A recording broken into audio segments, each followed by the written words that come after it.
అమ్మ లేట్ అవుతుంది, క్యారెట్ తీసుకురావే.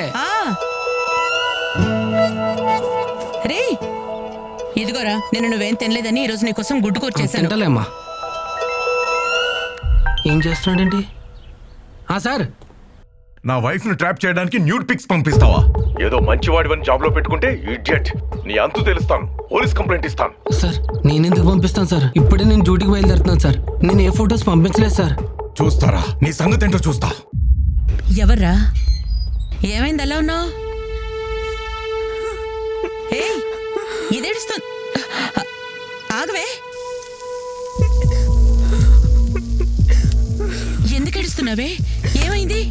అమ్మా అది చెల్లి ఏమైందే? అన్నయ్య, అమ్మా నా ఫొటోస్ అన్ని నోట్ ఫొటోస్ గా మార్ఫ్ చేసి సోషల్ మీడియాలో అందరికి షేర్ చేస్తానని బెదిరిస్తున్నాడు. ఎవడ్రాడు? అది నువ్వు లోన్ తీసుకున్నావంట కదా, అది రీపే చేయలేదని నా ఫొటోస్ అన్ని సోషల్ మీడియాలో అప్లోడ్ చేస్తానని వార్నింగ్ ఇస్తున్నారు. అవునరా, మీ మావయ్య కూడా ఫోన్ చేసి నువ్వు తీసుకున్న లోని వాణ్ణి కట్టమని గోల్ చేస్తున్నారంట, లేదంటే ఇంటికి వస్తామని బెదిరిస్తున్నారంట. నేను తీసుకున్నది 20,000 అమ్మా, కట్టింది 45,000. ఇంకా ఎంత కట్టాలంట? మరి ఏందిరా ఈ గొడవ? చేసిందంతా చేసే లోపల దాక్కుంటా పెట్టరా, బయటరా ఎద్దావా. ఎరా మీ పక్కింట్లో దిగిన పాపానికి మమ్మల్ని ప్రశాంతంగా బతకనివరా? ఏమైందన్నయ్య? ఏమైందని నెమ్మదిగా అడుగుతా వింటమ్మా. మీ ఓడి ఎవరి దగ్గర లోన్ తీసుకున్నాడంట, అది కాస్త ఎగ్గొట్టాడంట. ఆ యదవులందరూ నాకు కాల్ చేసి నన్ను నా కుటుంబాన్ని బండబూతులు తిడుతున్నారు. అయినా పోయిపోయి వాళ్ళందరికీ నువ్వు నా నెంబర్ ఎందుకు ఇచ్చావురా? ఒక్క నిమిషం బాబాయ్, మా పక్కింటి నెంబర్లు మా బంధువుల నెంబర్లు మీకెలా వచ్చినాయిరా? యాప్ ఇన్స్టాల్ చేసినప్పుడే మొత్తం నీ అన్ని డీటెయిల్స్ వచ్చేసినాయి, అర్థమైందా? నీ ఫోటోస్ నీ వీడియోలు అన్ని వచ్చినాయి. రే తీసుకున్న దానికి అసలు దానికి మొత్తం వడ్డీ కట్టేశాను కదరా. కట్టిందే లేట్ ఫీజు, పెనాల్టీ దాని వడ్డీకే సరిపోయింది పైసలు.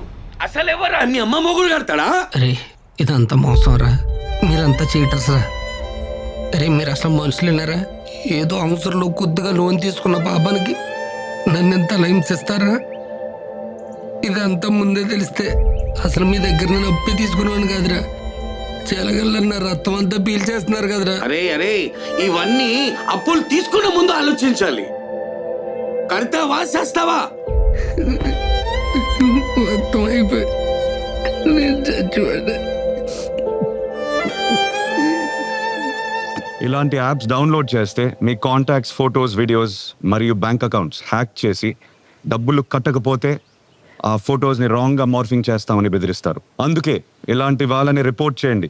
1930కి ఫోన్ చేయండి, లేదా మీ దగ్గరలో ఉన్న సైబర్ క్రైమ్ పోలీస్ స్టేషన్కి సంప్రదించండి. My dear friends, please be aware of cyber crimes. This is our social responsibility. Thank you.